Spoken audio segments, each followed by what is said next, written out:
नमस्कार दोस्तों, मैं अक्षय कुमार और स्वागत करता हूं आप सबों का हमारे अपने YouTube channel mission board exam में। दोस्तों, आज जिस टॉपिक पर बात करने वाले हैं, दरअसल वो हिंदी के आज सेकंड चैप्टर विष के दांत है। दरअसल विष के दांत के जो लेखक हैं नलिन विलोचन शर्मा, उनका हम लोग लेखक के परिचय यानी उनके बारे में हम लोग पढ़ लिए थे। आज इस वीडियो में उनका जो लिखा हुआ कहानी है विष के दांत, उसको हम पूरी गहराई से समझते हुए पढ़ेंगे। लेकिन अपने चैप्टर पर आने से पहले एक छोटी सी रिक्वेस्ट कि अभी तक आपने मेरे चैनल को सब्सक्राइब नहीं किया है तो प्लीज़ चैनल को सब्सक्राइब कर लें। और अगर इस वीडियो से आप कुछ सीख पा रहे हैं तो आपको यह वीडियो ज़रूर दोस्तों के बीच शेयर करनी चाहिए। बाकी अच्छा लगेगा तो वीडियो लाइक कीजिएगा, नहीं तो फिर डिसलाइक कीजिएगा। और डिसलाइक क्यों किए उसका कमेंट सेक्शन में ज़रूर लिखिएगा। तो चलिए आज के टॉपिक पर आते हैं। दोस्तों, आज का टॉपिक है विष के दांत, जिनके लेखक है नलिन विलोचन शर्मा। आज इनका जो स्टोरी है विष के दांत, इसको हम लोग लाइन बाय लाइन पढ़ेंगे। सेन साहब की एक नई मोटर कार बंगले के सामने बरसाती में खड़ी है। काली चमकती हुई स्ट्रीमल इंड जैसे कोयल घोंसले में कि कब उड़ जाए। सेन साहब को इस पर नाज है। बिल्कुल नई मॉडल 7,500 में आई है। काला रंग, चमक ऐसी कि अपना मुंह देख लो। कहीं पर एक धब्बा आ जाए तो क्लीनर और सोफर की सहमत ही समझो। और मेम साहब की सख्त ताकीद है कि खोखा खोखी गाड़ी के पास फटकने ना पाए। यानी कि सेन साहब ने एक नई मोटर कार खरीदी है जो एकदम बरसाती के मौसम में बंगले के सामने एकदम खड़ी है। और गाड़ी जो है मोटर कार जो है वो काली रंग की है, एकदम नई कार, एकदम चमचमाती हुई। और अगर आप उस पर अपना चेहरा देखें ना तो पूरा चेहरा दिख जाएगा, इतना चमकदार है। काला रंग की गाड़ी है और कहीं पर एक धब्बा आ गया तो फिर क्लीनर और ड्राइवर दोनों की सहमत ही समझ लो। क्लीनर तो चाहिए ही, उसके बाद ड्राइवर की सहमत आ गई, उसको डांट फटकार मिलना एकदम स्वाभाविक है। अगर एक भी दाग धब्बा गाड़ी पर आ गया, इतना उसको प्यार से रखा है। और मेम साहब की तो सख्त ताकीद है कि खोखा खोखी जो है, खोखा खोखी यानी उनका बेटा बेटी होगा, आगे पढ़ेंगे, गाड़ी के पास फटकने भी ना पाए। यानी थोड़ा सा भी खोखा खोखी गाड़ी के निकट नहीं आनी चाहिए। एकदम सख्त आदेश है। ठीक है, बाकी आगे चलते हैं। लड़कियां तो पांचों बड़ी सुशील है। अच्छा, 5 लड़की है और पांचों 5 ठहरी और 100 भी लड़कियां। तहजीब और तमीज की तो जीती जागती मूर्त ही है। मिस्टर और मिसेज सेन ने उन्हें क्या करना चाहिए यह सिखाया हो या नहीं, क्या क्या नहीं करना चाहिए इसकी उन्हें तालीम दी गई है। बस लड़कियां क्या हैं, कठपुतलियां हैं और उनके माता पिता को इस बात का गर्व है। वे कभी किसी चीज को तोड़ती फोड़ती नहीं।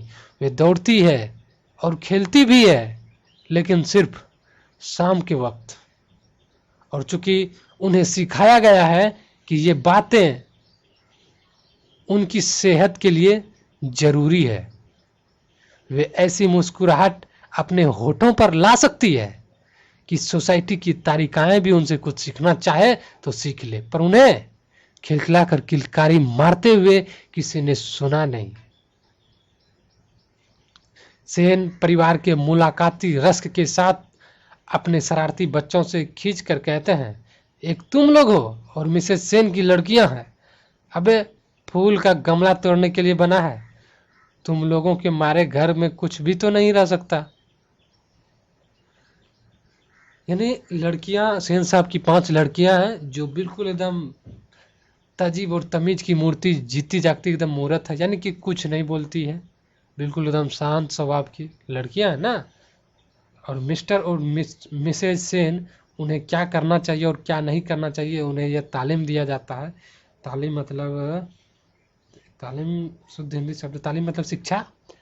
उन्हें यह शिक्षा दिया जाता है कि उसे क्या करना है और क्या नहीं करना है।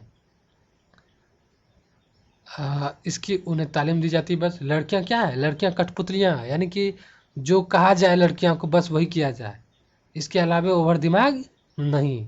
बिल्कुल कठपुतलियाँ की तरह लड़कियों को समझता है लोग। उनके माता पिता को इस बात पर गर्व है, अगर उनकी बेटी कठपुतलियाँ हैं, उन जो माता पिता कहता है बस वही करती है, तो इस बात पर उनके माता पिता को गर्व होता है कि मेरी बेटी तो बिल्कुल वैसी ही जैसे उन्हें कहा जाता है बिल्कुल वैसे ही हर एक चीज़ किया करती है। तो इस बात पर उसके माता पिता को गर्व होता है। हाँ, वे कभी किसी चीज़ को तोड़ती फोड़ती नहीं। लड़कियां हैं उसे इस सबसे इंटरेस्ट, तोड़ फोड़ में इंटरेस्ट नहीं है। वो तो लड़का रहता है इधर का उधर, इसको खोलना उसको तोड़ना मरोड़ना ये काम है। लड़की तो क्या, लड़की सिंपल इस सब में माथापच्ची नहीं लगाती है। वे दौड़ती है खेलती भी है लेकिन सिर्फ शाम के वक्त। दौड़ती खेलती सब कुछ करती है लेकिन शाम के वक्त। शाम में जाएगी 1 घंटे 2 घंटे खेलेगी और बेड़ा डूबने से पहले वो घर पहुंचेगी, नहीं तो फिर उसकी पिटाई की जाएगी। ऐसा होता है, बेड़ा डूबने से पहले घर नहीं पहुंचे तो फिर उसकी पिटाई होती है। हमारे इधर तो ऐसा ही होता है। वे ऐसी मुस्कुराहट अपने होठों पर ला सकती है कि सोसाइटी की तारिकाएं भी उनसे कुछ सीखना चाहे। यानी मतलब खुशी से अंदर आंतरिक मतलब अंदर से जो है ना उसके अंदर वो खुशी नहीं आती है। वो होठों पर तो मुस्कुराहट लाती है बट वो रियल मुस्कुराहट उसकी नहीं है। और उन्हें खिलखिलाकर किलकारी मारते हुए भी किसी ने नहीं सुना। वो खिलखिलाकर जिस तरह हंसती है पूरे एकदम, वैसा भी नहीं हंसती, क्योंकि उसके अंदर लड़कियों को वो इज्जत वो प्रतिष्ठा वो मान सम्मान नहीं दिया जाता है जितना बेटे को दिया जाता है। ठीक है, तो सेन परिवार के मुलाकाती रस्क के साथ, ये रस्क मतलब क्या होता है,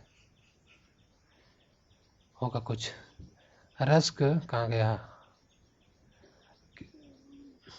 मुलाकाती रस के साथ अपने शरारती बच्चों से खींच कर कहते हैं, एक तुम लोग हो, यानी कोई और होगा जो सेन परिवार के से मुलाकात करने के आए होंगे, तो उनके बच्चे को वो कहते हैं यानी व्यंग करते हैं, एक तुम लोग हो और एक मिसेस सेन की लड़कियां हैं जो अभी फूल का गमला तोड़ने के लिए बना है, और तुम लोगों के मारे घर में कुछ भी तो नहीं रह सकता। व्यंग क्या है कि एक तुम लोग हो, वो तो जो है क्या बोलते हैं गमला, अबे अबे छोड़िए मत आइए। सो जहाँ तक सेन परिवार की लड़कियों का सवाल है, उनसे मीटर की चमक दमक का कोई खास खतरा नहीं था। लेकिन खोखा भी तो है। खोखा यानी इकलौता बेटा था। खोखा जो एक ही है, सबसे छोटा है।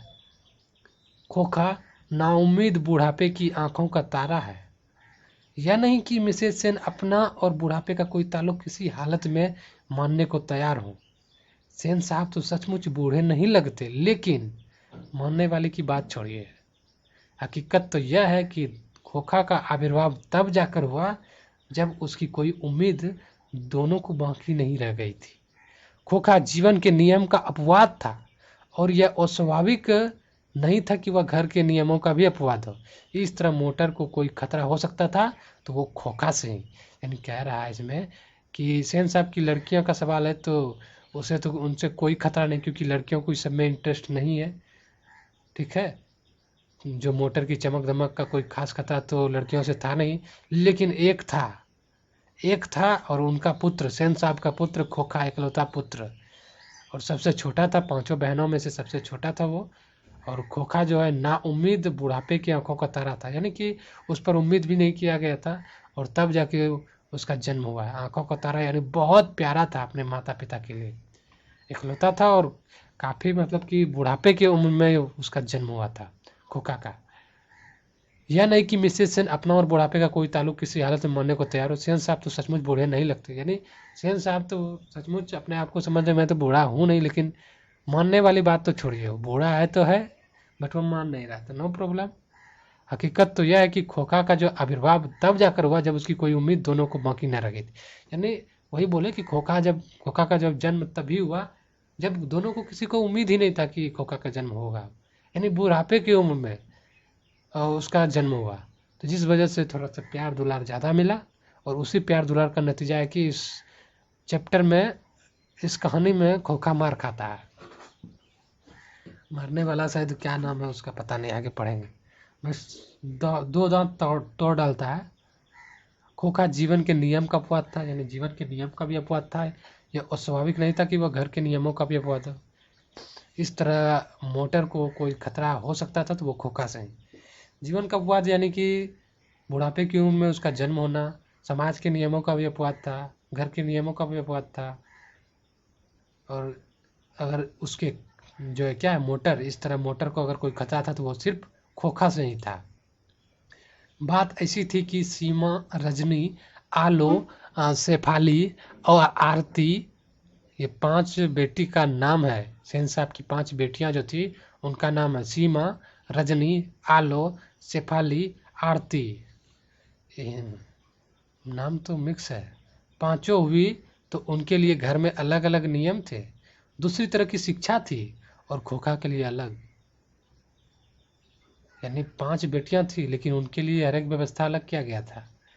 ठीक है, घर में नियम उसके अलग थे और खोखा के लिए नियम अलग थे। खोखा का शिक्षा व्यवस्था अलग था, पांचों बेटियों की शिक्षा व्यवस्था अलग थी। कहने के लिए तो सेनों का कहना था कि खोखा आखिर अपने बाप का बेटा जो ठहरा, हाँ, उसे तो इंजीनियर बनना है और अभी से इसमें इसके लक्षण दिखाई पड़ते हैं, इसलिए तो ट्रेनिंग भी उसे वैसी ही दी जा रही है। बात यह है कि खोखा के दुर्ललित स्वभाव के अनुसार सेनों ने अपने सिद्धांतों को ही बदल दिया। दुर्ललित मतलब क्या होता है?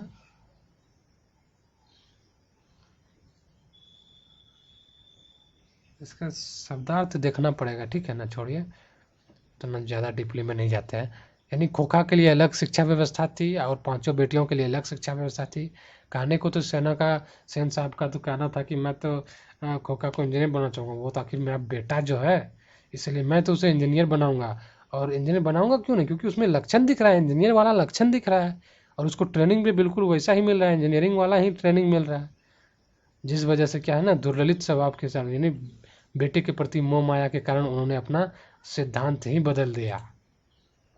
अक्सर ऐसा होता है कि सेन साहब परिवार के दोस्त, सेन साहब के यहाँ उनके परिवार के दोस्त आते हैं और एक भड़कीले ड्राइंग रूम में बैठते हैं।